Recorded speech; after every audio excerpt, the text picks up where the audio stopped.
This is The Resilient Life, where we believe that every human will struggle in this life. Our challenge is to struggle well. I'm Ryan Manion. I lost my brother to war, my mom to cancer, and I'm the daughter of a retired Marine. I'm also a wife, mom, author, and president of one of the nation's leading veteran service organizations.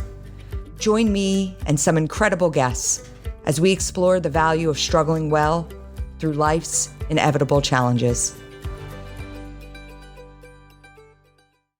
Welcome to another episode of the Resilient Life podcast. We have a really fun guest for you today, Patrick Murphy. I'm going to read a little bit for those that don't know. Patrick Murphy is an American politician and attorney who served as the 32nd Undersecretary of the Army under President Obama. Referred to as the Soldier Secretary, Patrick currently serves as Senior Managing Director of Ancora Consulting in Philadelphia and as the Distinguished Chair of Innovation at the United States Military Academy. He's an Army veteran and the first Iraq veteran elected to the U.S. House of Representatives in Pennsylvania's 8th District in 2006. He's a Pennsylvanian born and raised and a former anchor of Taking the Hill on NBC. Patrick is passionate about veteran issues, which I have seen firsthand, especially as it relates to healthcare and employment. Welcome to the Resilient Life. Thanks, Ryan, so much for having me. I appreciate it. Yes, I'm really looking forward to this conversation. I think it's timely, just given where we are as a nation.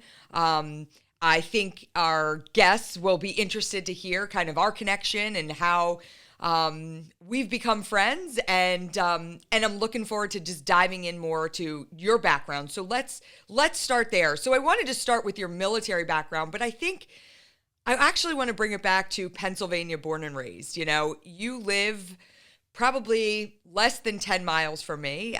You grew up in Lower Bucks County, and talk a little bit about your upbringing. You come from a great family who served, who you grew up in a life of service. So talk to us a little bit about what that looked like as a child growing up. Sure. So thanks, Ryan, for having me on. And yeah, I'm blessed. I mean, my parents both believe in having a servant's heart. So my father served in the Navy, is enlisted, and then spent 22 years as a Philadelphia police officer. And my uncle served and in the military, and also my one uncle served after being a paratrooper in the Army in the Philadelphia Police Department. I have cousins that still serve and cousins that serve in the military, and my brother served. And my mother, she also believed in service as well. I mean, she had service to our church. She was a Catholic nun. She was a Immaculate Heart of Mary novice. Luckily for me, my brother and sister, that she left the convent and eventually met my father. Of course, being a reformed politician, I used to joke that she dumped Jesus for Jack Murphy. She does not like that version of the story because she left the convent and then met my father. But we're devout Catholics, and my sister is a public school teacher. She's been for decades now. My brother served 2 deployments in the Air Force after 9/11 and is raising his family. He has 5 beautiful daughters, and I've been very blessed as well with 2 kids. So we all believe about service to your community and also to your country. I think your family is really, the perfect representation of this area in the Northeast. A lot of teachers, a lot of police officers, a lot of people serving in the armed forces, but I think even more than that is this connection to community. And you see that around Bucks County. A lot of times when I tell people where I'm from, I say, Philadelphia area. But if you say Bucks County, a lot of times people know that because it's this bellwether county that always ends up on the national news around any big election, because it's very evenly split in where people lie on their political ideology. But the one thing that I think binds this county together more than anything is that there's a community feel. No matter if you're in Doylestown or if you're down in Bristol where you are, you get that feeling and that sense of community, and it's really driven into the entire county. And that was one of the things that we noticed as a family, and one of the reasons my dad chose to have us settle in Doylestown after he left active duty in the Marine Corps. So walk me through the decision. You did ROTC in college. And walk me through that decision because, for those that don't know, you enter into an ROTC program. You automatically know that when you're leaving college, you will be in the military, just like a service academy. Being in an ROTC program, you're going to serve your country for a certain number of years to really pay back for your college education. When was that decision made? Did you walk in as an ROTC recruit or did you join in after you were in college? No, in fact, I wasn't a great high school student. I was at Archbishop Ryan High School, which was the largest Catholic high school in the country at the time, and I played hockey. I played hockey, and in my senior year, I had 4 jobs. I would deliver newspapers in the morning, and I worked a graveyard shift as a waiter on the weekends, and was a Eagle security guard. But I actually went to Bucks County Community College full time, and then transferred, like you said, to a 4-year college, King's College. It's a Catholic college in Wilkes-Barre, Pennsylvania. It's affiliated with Notre Dame, but they didn't have an ROTC program. And I actually didn't know what an officer versus enlisted was and how you became an officer, et cetera. But so my roommate and I joined Army ROTC through the University of Scranton. I was 19. It was back in 1993. And I'll never forget, I was dating a girl at the time, who's happily married, by the way, to someone else for decades. But I was dating a girl from Yardley, Pennsylvania, in Bucks County. And her dad says to me, Patrick, like, why would you join Army ROTC? This is back in 1993. It's after Desert Storm. And he's like, why would you join the Army? Like, you're in a dean's list at King's College. You're the captain of the hockey team as a sophomore. Like, why would you do this? And I said, well, sir, I want to serve. And he goes, well, like, but you don't have to. And I said, well, and I didn't understand why he was be against me becoming an officer in the Army. But I was like, sir, I'm going to be a lieutenant in like 2 years. Like, this is a big deal. Like, I'm going to be second lieutenant and have a chance to lead 40 men and women. And I was very excited about it. And at any rate, and it kind of goes to the disconnect, frankly, in America. I mean, it's less than 1% of our generation who've served. And, little did I know that I'd be 17 years old at Bucks County Community College, going full time and working other jobs. And then, within 10 years being earning my law degree and becoming an Army officer, and frankly, teaching at West Point at that point. So for me, the Army opened up so many doors to be part of that tradition of the United States Military Academy at West Point. At age 27, to be a professor teaching constitutional law, the first the seniors there. It was my first time ever at West Point. It was my first taste of it because I had already been like a federal military prosecutor. And it was just an incredible, eye-opening experience. It was one of those definitive moments of my life. And unfortunately, though, I was there when 9/11 happened, when our nation was attacked and thousands of innocent Americans were murdered. So, I'd already been airborne in air assault school and I was getting ready for Ranger School. And I went into my boss's office right after 9/11 happened, and on the next day, in fact, and said, hey, sir, like, I want to go get in a fight. And a few months later, I deployed under General Petraeus. It was to Bosnia at the time, and then came back home.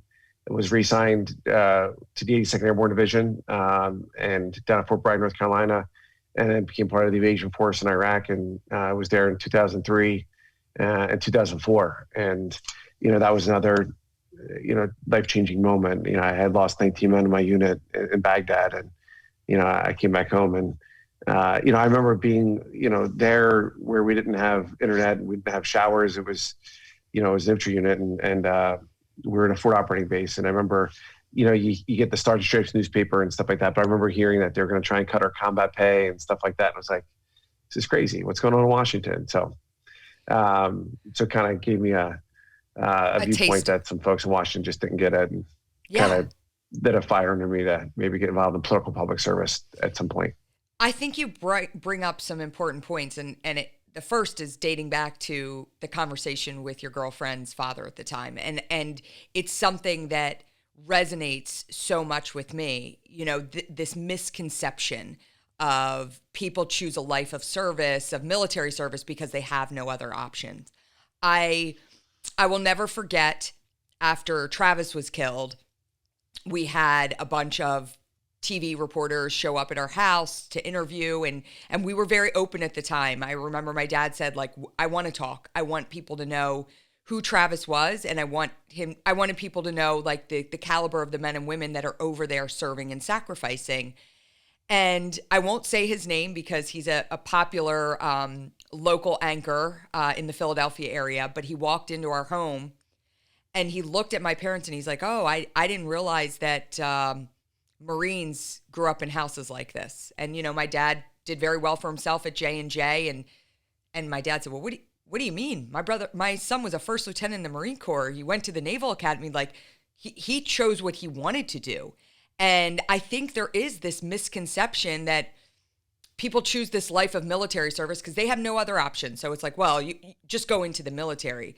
Where in fact, the best and the brightest of our next generation are deciding to take this leap into military service because they know, just like you, it's not only are they going to learn incredible fundamentals about leadership and service and a lot of things that just aren't taught today, but outside of that, it's going to open up so many doors for them as they either continue in their military career or move beyond it.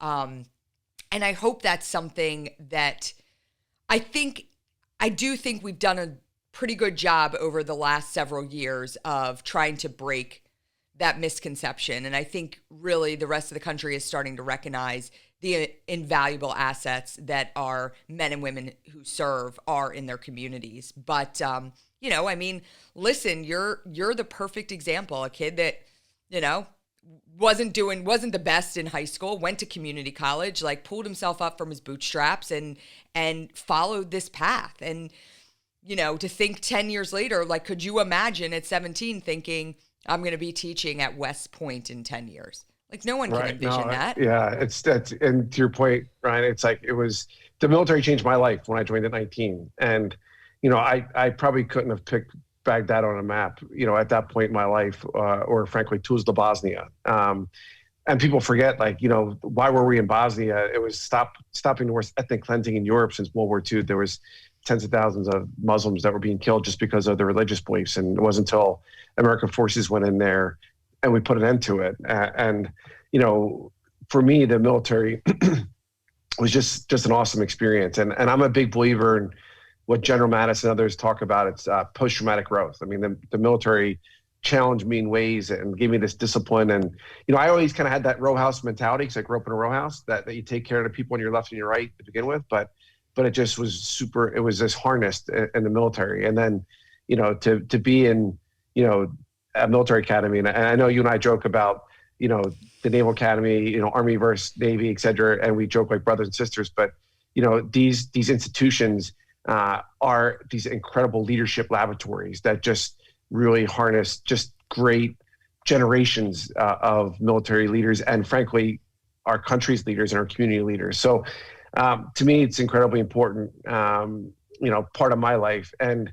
I look at it though, I mean, it's less than 1% though, Ryan, that have served during the longest wars in American history. And we've really asked folks in what I sometimes refer to as the warrior class in America. I mean, it's 78% of our troops that serve come from military families, that come from families like yours and like mine. And we're really proud about that. But, we're asking these folks to serve multiple deployments. I was talking recently with the head of the VFW, VJ Lawrence.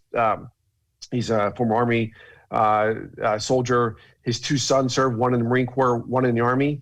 Between his two sons, they've done 12 deployments to Iraq and Afghanistan. We are asking these young men and women to serve multiple deployments time and time and time again. And, some of them, do fall through the cracks. And we have this ethic, as you know, we leave no one behind.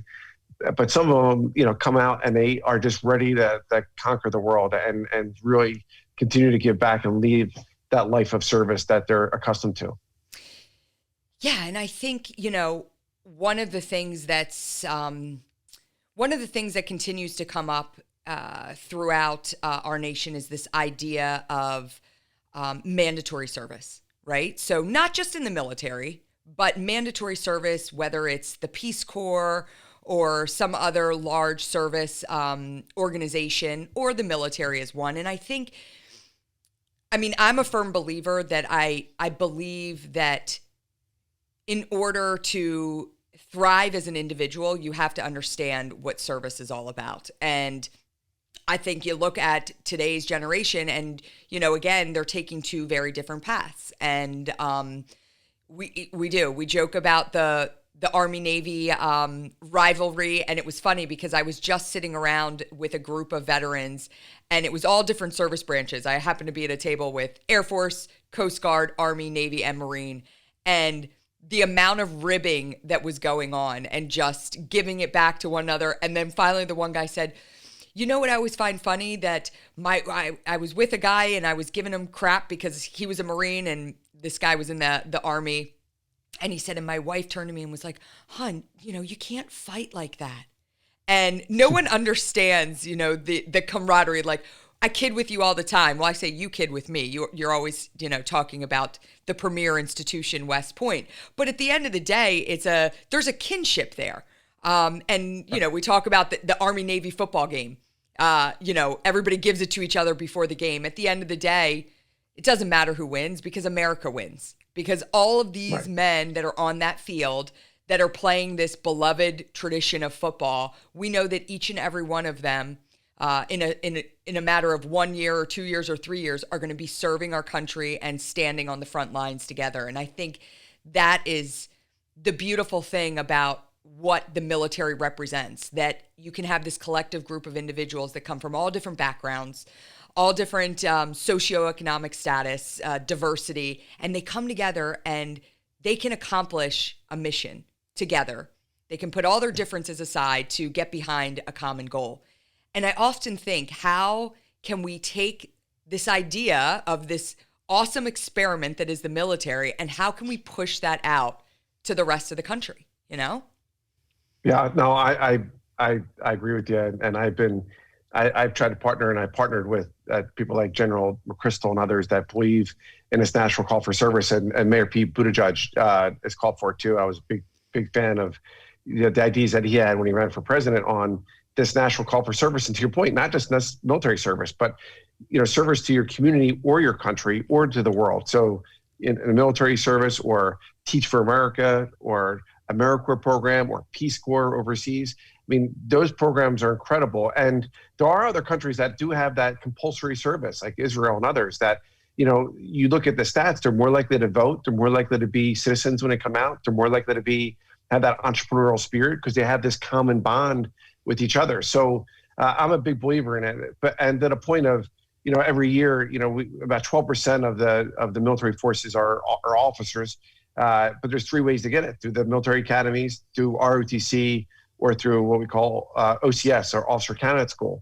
But these are these incredible. No matter which way you become one, they're the military. It's this great leadership lab, and specifically in the military academies, it's like Athens and Sparta. So when I look at West Point, there's 4,000 college athletes, frankly, because every cadet at West Point, just like every midshipman at the Naval Academy, or every airman at the Air Force Academy, or Coast Guard Academy, et cetera, you have to play a sport, whether it's a Division I sport or a club sport or intramurals, you're encouraged. But they also harness this great scholarly academics. I mean, we're always in a top 10 in Rhodes Scholars and Marshall Scholars, et cetera. And that's incredibly important as well. And to the point of your brother, listen, he was a great high school athlete, at LaSalle College High School, in our area, like specifically in Montgomery County, and he's a high school wrestler and did a lot of sports, but did great academically. He could have went to any Division I school, but he wanted to go to Naval Academy, and he wanted to follow his dad's footsteps and become a Marine officer, and he did it. And he deployed twice, and he's part of that warrior class in America. And I think. I think there are folks, this younger generation, and it ticks me off when people want to, bust the chops of the 9/11 generation or the young Americans today. They actually want to serve. They want to give community service. They want to figure out a way, but we have to tap into that willingness and that desire to serve and give them an opportunity to serve and put the, initiatives in place, whether it's military service or Teach for America or the Peace Corps. Yeah. I agree. And I see that every day when you hear, you can be inundated on social media with just like, oh, this Gen X, they're not doing anything. They're so different than what it was like when we were growing up. I mean, I have the incredible opportunity through the Travis Manion Foundation to see every day, like, no, that's actually not the case. Like, we have an incredible group of youth that are out there that, like you say, we just need to give them the opportunity. And I'm inspired every day by these young people, how they're getting out, how they're building up their communities, and really leading the charge on what it looks like to come together. So I want to talk a little bit. You touched on it. You said, you're in Iraq and you're starting to see things in Stars and Stripes, and you're questioning what's happening in Washington. And I know my brother felt the same way. One of the things that my brother called my dad right when President Bush, the night President Bush made his address about the surge, and he called my dad and he wanted to speak about it. And my dad always recounts the story, and it was the last conversation that they had. And Travis said to my dad, we're over here fighting in the streets, and the things that I see from these men and women that they're doing every day are incredible. Incredible acts of heroism, of service. And he said, and I just don't think that the rest of America even understands or knows. And so I don't think you were alone in having that feeling of that disconnectedness between, what was happening here, what was happening in DC, and then what you guys, you men and women, were doing on the ground. But you took it an extra step. You come home and you decide, I'm back and I want to be a part of the process. I'm going to step into the arena. And you decide to run for Congress. So tell us a little bit about how that comes to be, because I think people would like to learn about how someone just decides to run for Congress. What does that process look like? Yeah. Well, I help other veterans run now, both Democrats and Republicans, through the Veterans Campaign. It's a nonpartisan nonprofit to the University of San Francisco, and we teach them. But for me, and I kind of tell people, don't do what I did, because I didn't know better. I mean, I read books about how to win campaigns, and I had followed it. But to me, I was just passionate. I had lost 19 of my brothers in Iraq. And so, for me, even the ones that came home with me and came home from our unit, we did lose them when they came home too. It's tragic that we have 20 of our brothers and sisters that take their own life every day. It's an epidemic in our veterans community, and there's a lot more that we need to do. But for me, it was kind of, to your brother's point, out of the Bible, and if not me, then who? And I felt like I've been given so much of my life that, to be able to go teach at places like West Point, and to deploy twice, and to be a lawyer, and, to follow politics. And I was an unaffiliated voter at the time. I wasn't registered either party. It was independent. So, when I did decide to run, it was, my home district, which covered Northeast Philadelphia and Bucks County and a small slice of Montgomery County. And when I ran, a lot of folks, never gave me a chance. And I had a tough primary and a really tough general to beat an incumbent. But for me, it was for my brothers and sisters, and was for those who I felt like, didn't have a voice in Washington. Because when you even look right now in 2020 and 2021, we had the least amount of veterans serving since before World War I. It used to be 4 out of every 5 members of Congress were veterans, and now it's less than 1 out of every 5. And so I don't think every member of Congress should have to serve in the military at all, but I do think they have a unique perspective, especially because it's the Congress, the legislative branch, enumerated by our U.S. Constitution. It's the Congress that declares wars, that decides whether or not we're going to put our young men and women in harm's way. And then the president executes that. But Congress has that sacred responsibility toward men and women, and not just whether or not to send them into harm's way. And our best tradition is that we are basically like a reluctant warrior as a nation, but also, more importantly, when they come home, we need members of Congress and folks in Washington, D.C. that understand we got to take care of these brothers and sisters. We got to take care of these young Americans, because they've given up so much, and they didn't have to. And they chose to do it for all of us. But we should never, ever turn our back on them. We should never leave any of them behind. And that's the ethic that we all believe in the military, and I know you do too. Our military families live every day by that ethic, and we need to make sure that we kind of honor them when they do return. Absolutely. And so you run for Congress in 2006, tough primary. You run against an incumbent, and not just any incumbent, but a very popular incumbent. He was a popular incumbent in Bucks County, and very well liked and respected congressman. And you win that election. you did it in some really cool ways. Number one, I think you really embraced the idea of grassroots campaigning. You knocked on 160,000 doors. Your campaign literally knocked on 160,000 doors. And that's something that can't be overlooked, this idea of just getting out there and talking to the voter.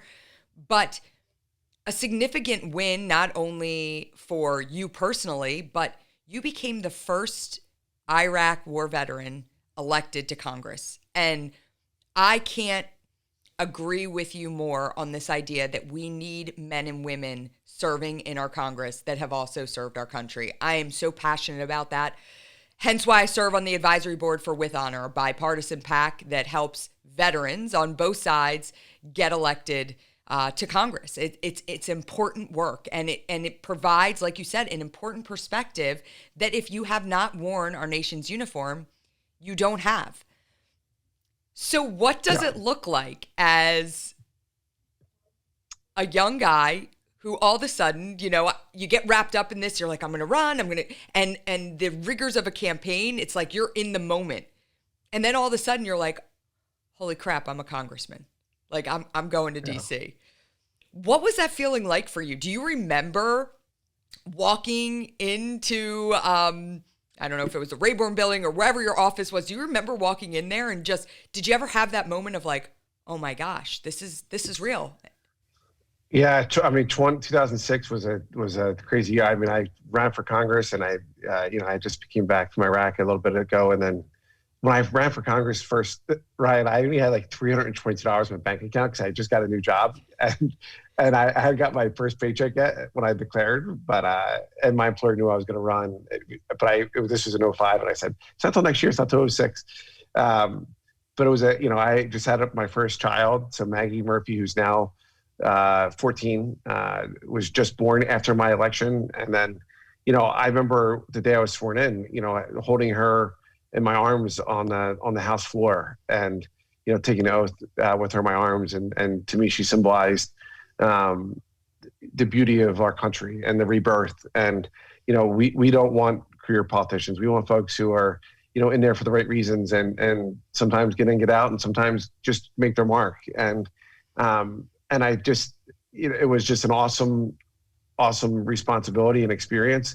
I do remember being overwhelmed, though, when I took that oath to support and defend the Constitution against all enemies, foreign and domestic, and that, being there and thinking to myself, I don't know if I'm going to be able to take an oath for 2 years from now, if I'm going to be reelected or not, but I knew I was going to make those 2 years, every day of those 2 years count, and to fight. And it was my first years in Congress was under President Bush, and my next term I was reelected was under President Obama. But getting there right away, and then having my roommate, who was a command sergeant major in the Army, Tim Walz, who's now the governor of Minnesota, we were going through orientation, and we're both talking about, like, we didn't have a lot of money. We became roommates in this, really small, dingy apartment in Washington. But, we both co-authored the post-9/11 GI Bill, and President Bush signed it into law, which was a game changer. I mean, right now in American colleges and universities, there's 1.1 million kids on the GI Bill. That's been a game changer for military families and for our men and women in uniform. So like doing things like that was just an incredible experience. And then, to represent the 700,000 people in Bucks County and like your family was an honor. And then, it was an honor, but there was also, so some tragedy around that. I mean, to lose someone like your brother, Travis, that was a few months in as a freshman congressman. I mean, that really shook our community to its core, and to see so many folks rally around your family and Travis's memory and his legacy, and to go and to really, make sure that his name was heard, and people like Colby Umberall, and who was an Army Ranger who was also killed around that time. I mean, but to see from that tragedy this national movement of character, and what the Travis Manion Foundation is all about. How you're in high schools teaching young Americans about character and why character does matter, to do the community service projects across our country and across the globe. Like, that's what it's all about. That's the essence of an American warrior. Yeah.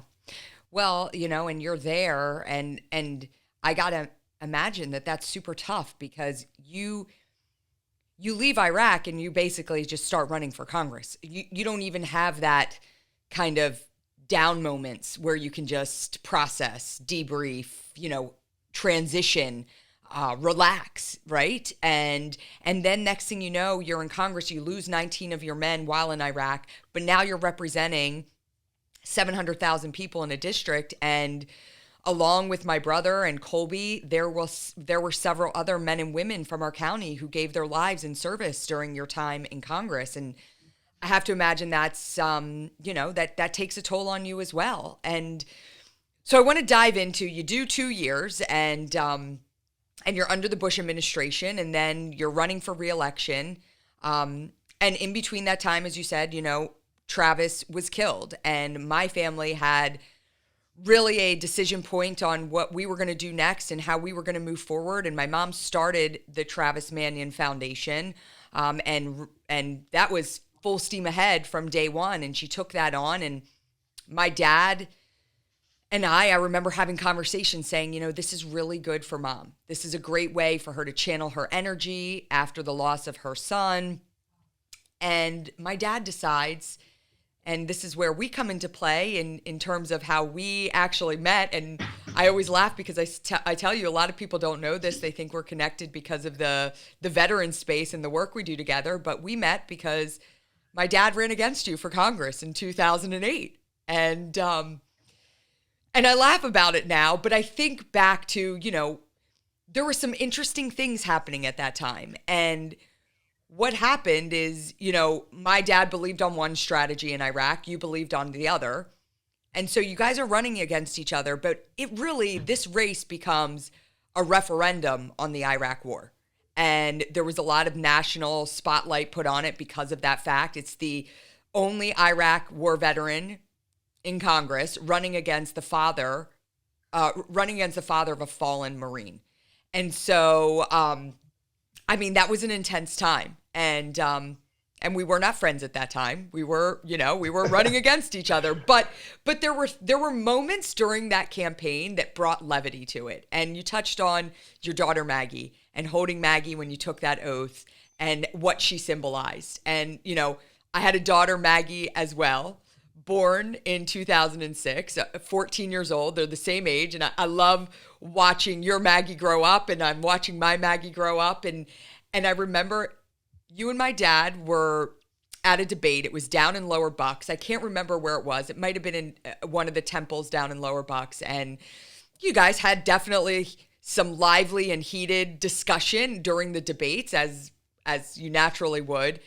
And there was one moment where both of our Maggies were, 2 years old, and both of them ran out and they were running around in front of you guys while you were debating. And your wife went to grab Maggie, and my mom's giving me the eye like, what's she doing? And I go to grab my Maggie. But you said something like, look at these two little girls, Maggie and Maggie, this is what it's all about. And it was little moments like that of levity that, again, my dad was running against you, but I knew right away that regardless of the outcome of that election, America was going to win, because there were two great patriots that, again, they believed in something a little bit different, but at the end, they were both going to get down to DC and they were going to lead with integrity.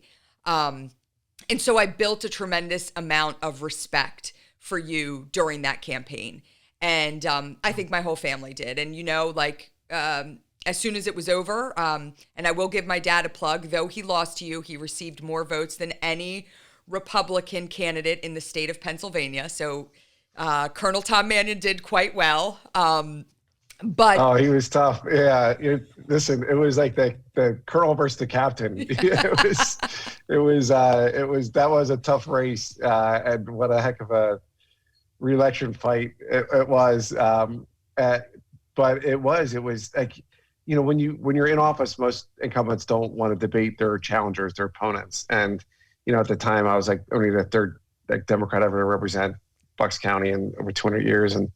But we debated 8 times and it was this great debate and this great ideas. And again, yeah, we disagreed about, the kind of the way forward in Iraq. And I was focused on, I supported at the time Senator Obama, who was running for president in his primary and then his general election. And so at that time, Obama and Biden were talking about, refocusing on Afghanistan and bringing bin Laden to justice, and then they executed on that. But it was this debate, and it was tense, and sometimes your dad got angry at me, and vice versa, but after it was over, I do think that we both had this great respect for each other, and your dad has continued to serve our community and our country, and I've tried to as well, and you just pick your spots, and things happen for a reason, and I will tell you, when I was 2 years later, I had another re-election fight, and I remember being in church that Sunday before the election, and I never once prayed to win, and I still wouldn't. I just pray. I said, God, whatever your will is, let me be channel for what you want to happen. And there's always different ways to serve. And then, for me to go, BS to go run the Army eventually was also an incredible experience. But I do love the fact that we have that history, Ryan, because, these people in America, and I think the media is frankly culpable of this. They want the drama. They want to be us to fight as Americans, left versus right. And they don't ever want to let up, even when the campaign's over. It's this unending cycle. And listen, I'm a proud Democrat, and I believe in our principles. And I've disagreed with your dad, and sometimes I disagree with you. But the reality of it is, there's so much more that unifies us as a country. And if we can sometimes focus, when it's not campaign season, on the things that we can move the ball forward on behalf of our country and unify, we would be such better off. As a nation and as communities. And I think you do see it in places like Bucks County, which is purple. Yep. I think people are tired of the partisanship that's out there. I couldn't agree more. And I think I remember the first time that we saw you after the election. I think it was that you saw my dad, at least. It was at the Union League. And I remember you walked up to my dad and you said, "Can I shake your hand?" And my dad said, "Of course you can." And you guys shook hands, and it was like, from that moment on, it was like, yeah, like, and this is how you move forward. And I want to talk about something that meant so much to me when you talk about this idea of division, and how, frankly, right now there's this overwhelming desire to pit people against each other, to pit one side against the other side. And there's something that you did for me that I'll never forget. And I think it's an important moment for you, as you are a Democratic congressman. You're very involved in the Democratic Party. Like, no one can deny that. But for those that don't know, I have served as the supervisor for my town, which is essentially a borough council, but the supervisor for my town of Doylestown, which is the county seat in Bucks County. I ran in 2012. It was a 6-year term, and then I was up again for re-election. And I actually had a pretty tough competition running against me, and I was being really tied to everything that was happening nationally. It was like, everything's happening nationally, and let's tie it back to Ryan Manion as the Doylestown Township Supervisor. And I'm thinking, well, I'm just making sure that our town is kept safe, our roads are kept good, and that we have beautiful parks to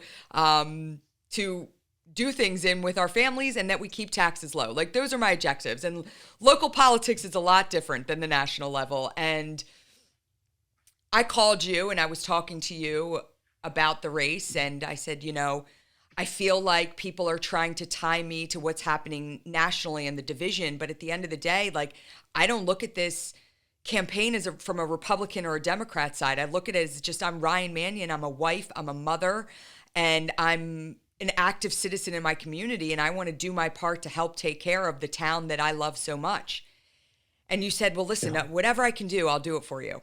And I'm like, okay. And I said, well, would you actually get behind doing a mailer supporting me?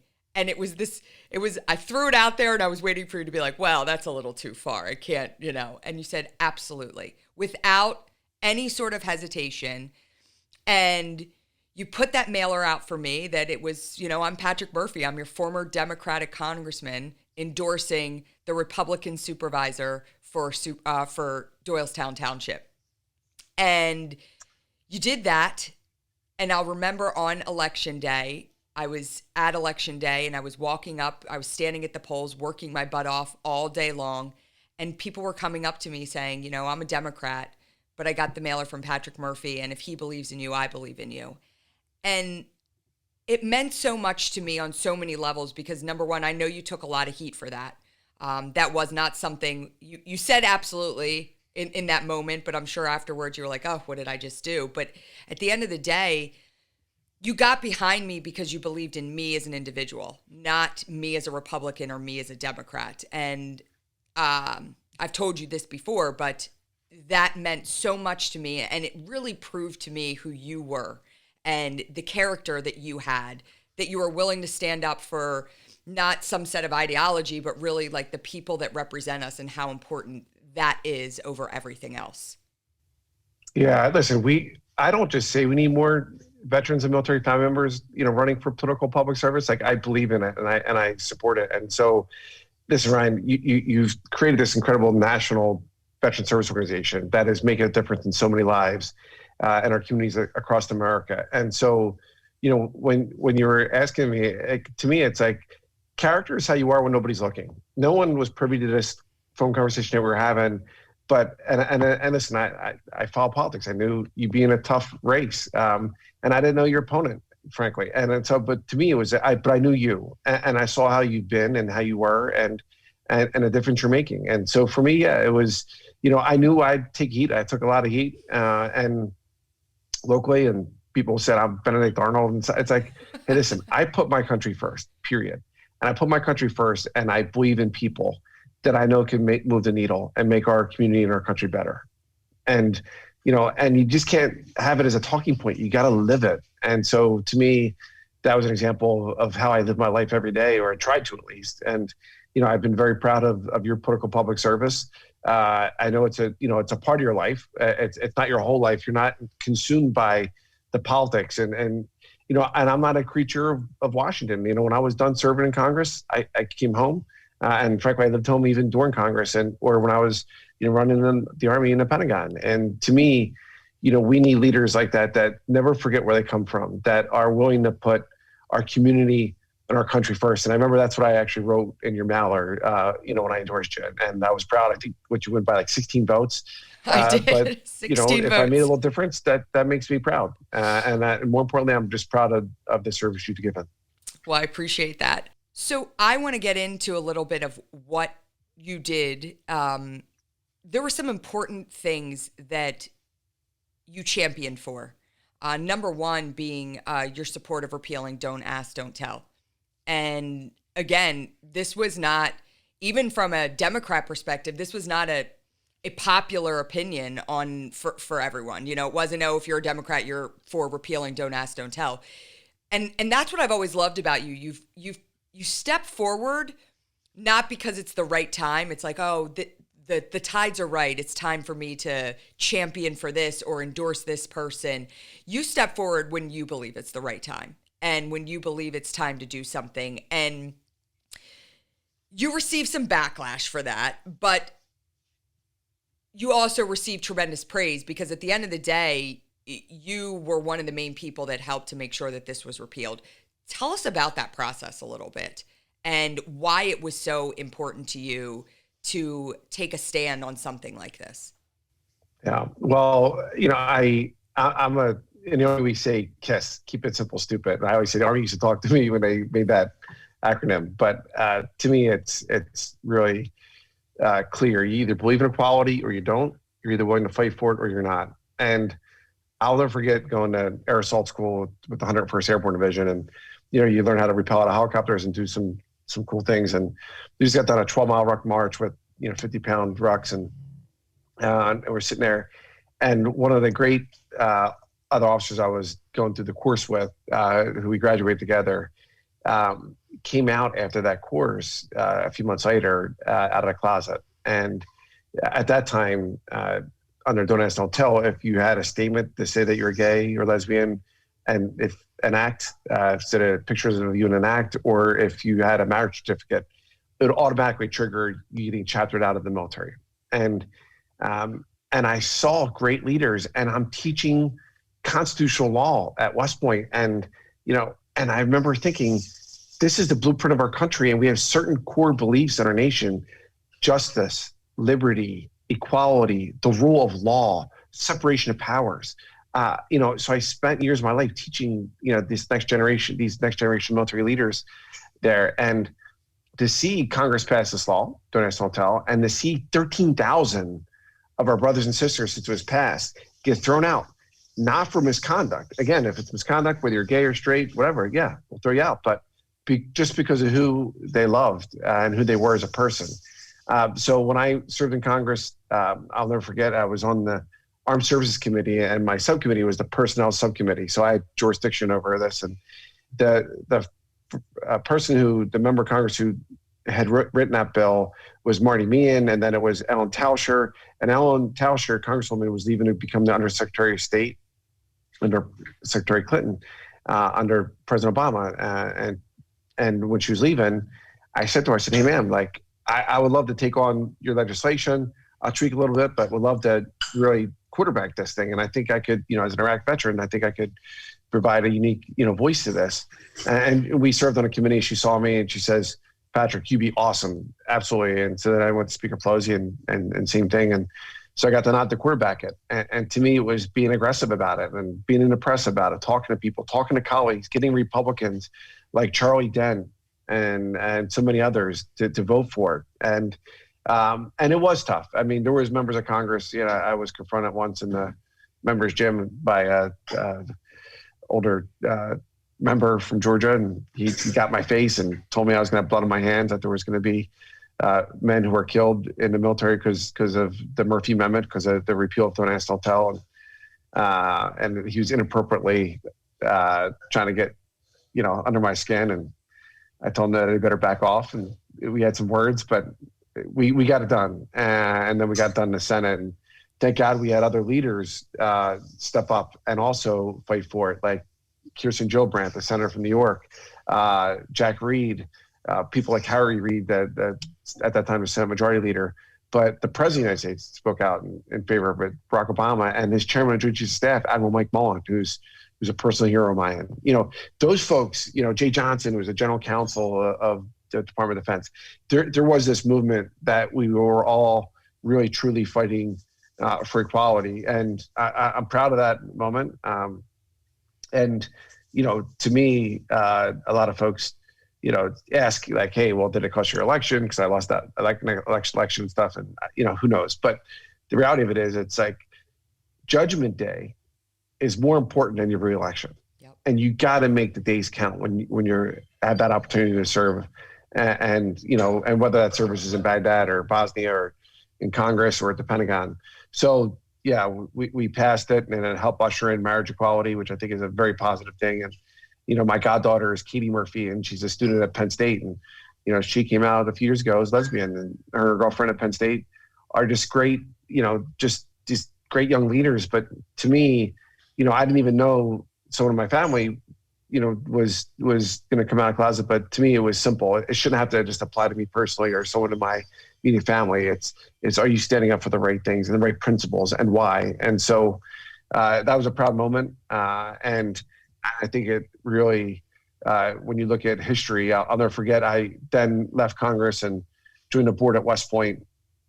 And I remember we were there, and we had a little hearing, and one of the tactical officers was asked by a kind of conservative member of Congress and also on the board, and said, how about this Don't Ask, Don't Tell? Isn't this horrible, this implementing it? Isn't it like, it's a travesty, right? And then NCO said, hey, sir, let me tell you, he goes, I spent 20 years in the military. I'm here at West Point. And he goes, I was bracing for this collision, of this new implementation of the repeal of Don't Ask, Don't Tell. I thought it was going to be, really traumatic. And he goes, sir, I have to tell you, it wasn't even a bug in a windshield.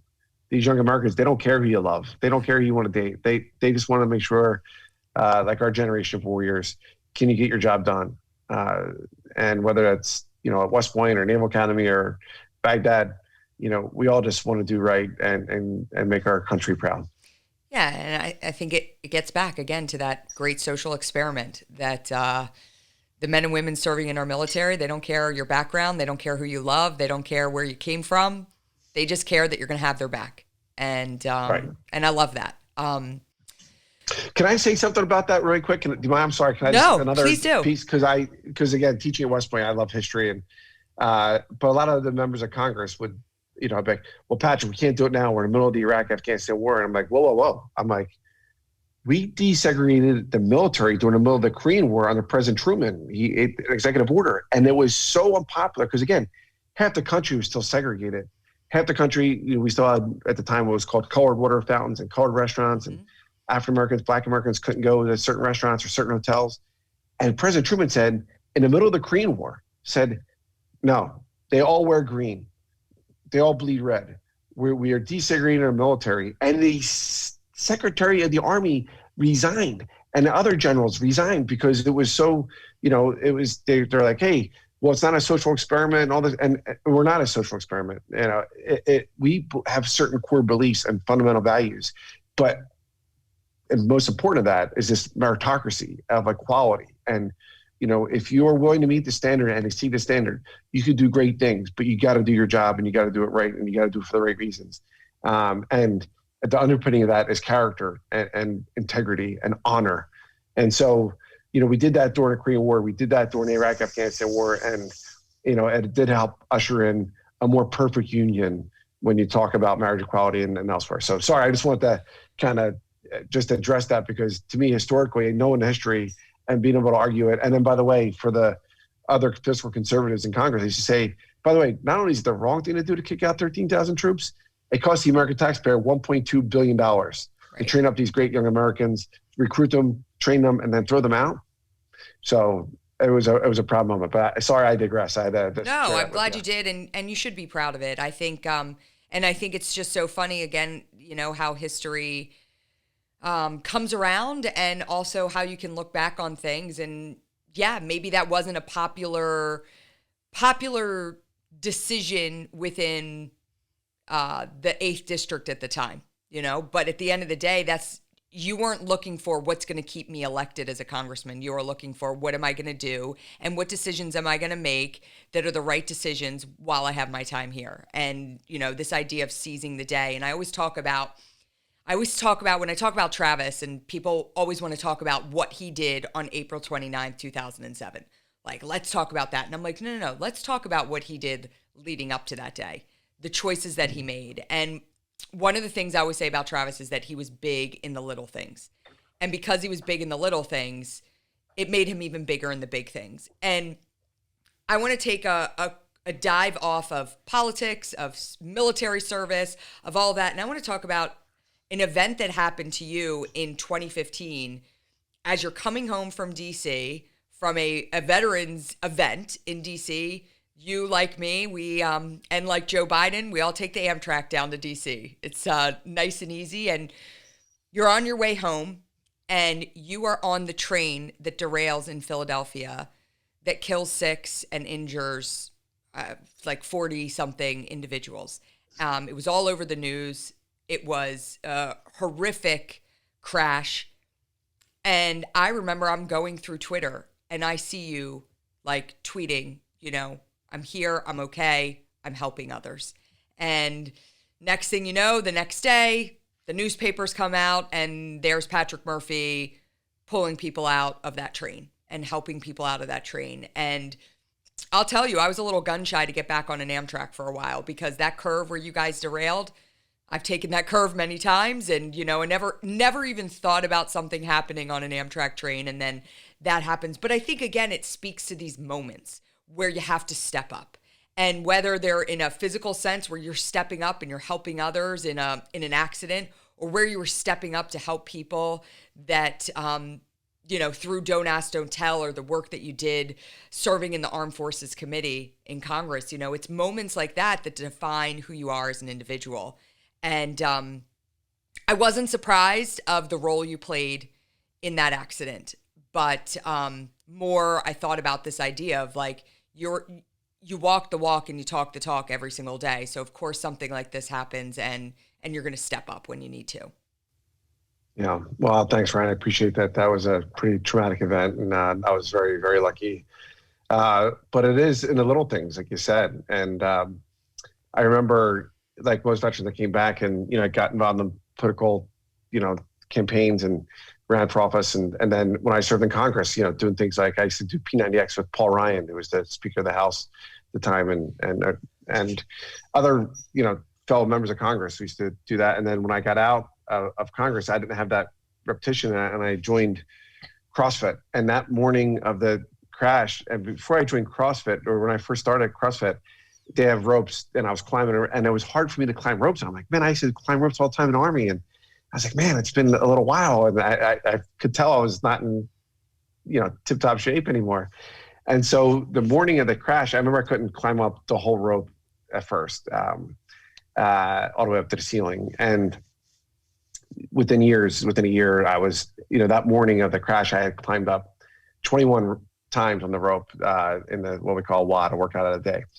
And then I got on a 7 a.m. train because I worked out at 5 a.m. in the morning, and then was on the 7 a.m. and I was on that 7 p.m. train back.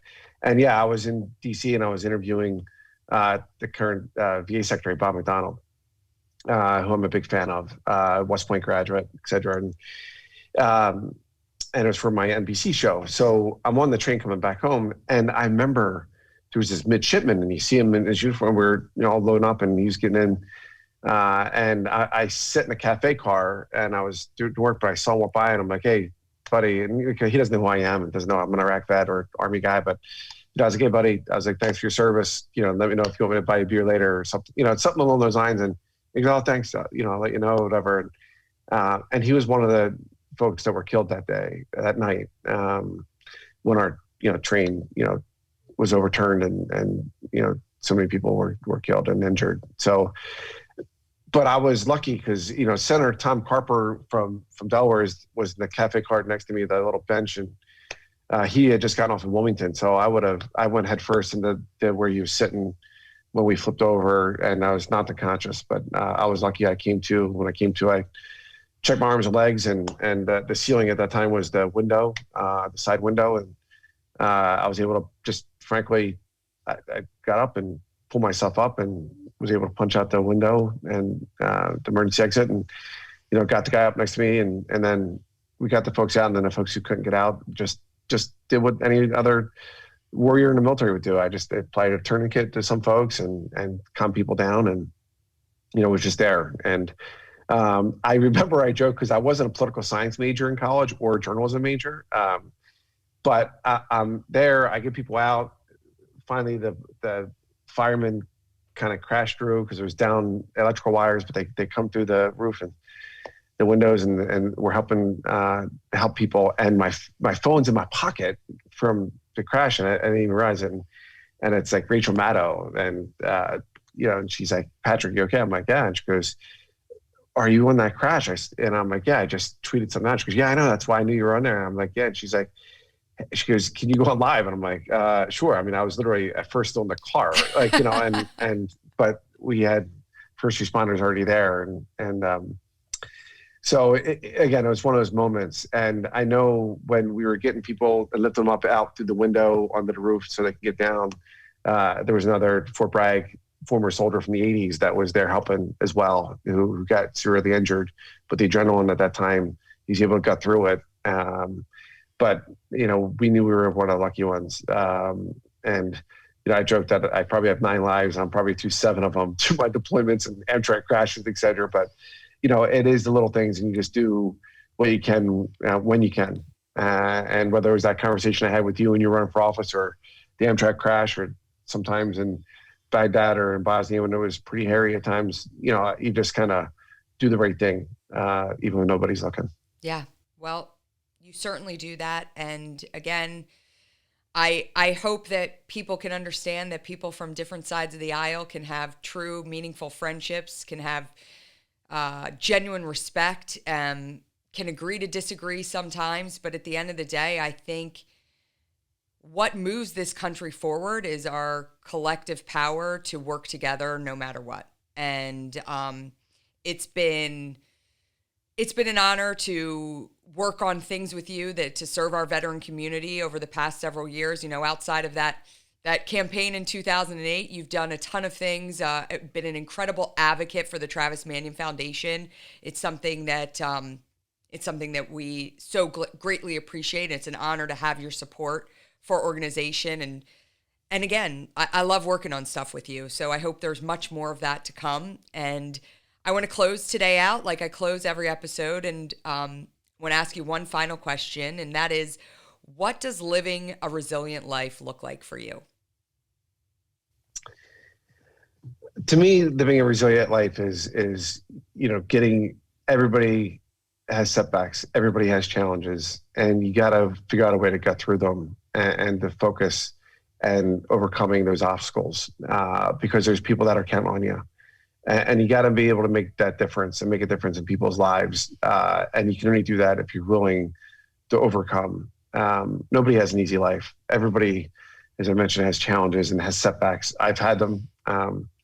I joked with you earlier. I mean, I applied to one college, and it was King's College. I could play hockey with my older brother, and I was rejected. And so I had to go to full-time, community college, and I loved it, and made the dean's list, and then went to, earned a scholarship at King's College, and had a great 4 years there being a leader. So, and then in the military, serving in places like Germany and West Point, Fort Bragg, and Fort Benning, and Fort Knox, and Germany, and then 2 combat deployments. Like, to me, I've just been very blessed. But that resilient life is overcoming the challenges, and those challenges that are in your everyday life, that got through it, and also the big things, because those little things do make a big difference in people's lives and in your own life. And so I think it's having this basically unbreakable spirit that you are the captain of your own ship. And it's important for you all of us to recognize that and to overcome. I love that. Overcoming obstacles, not worrying about setbacks, but moving forward each and every day, moving forward. And the best line you said, being the captain of your own ship. We make the decisions on how we're going to move forward as individuals, as leaders, and how we're going to step up during hard times and during easy times. And I think you have, Patrick, set an example for a person who doesn't take the easy way out. Even when it's an unpopular, you step forward, ultimately leading by the idea of doing the right thing all the time. Patrick Murphy, thank you so much for joining us on The Resilient Life. This has been an awesome conversation. I'm so excited for everyone to hear it. Thanks to everyone for tuning in. Please make sure to like, subscribe, and share The Resilient Life with your friends and family. Take care. Thanks, Ryan. Thanks, everybody.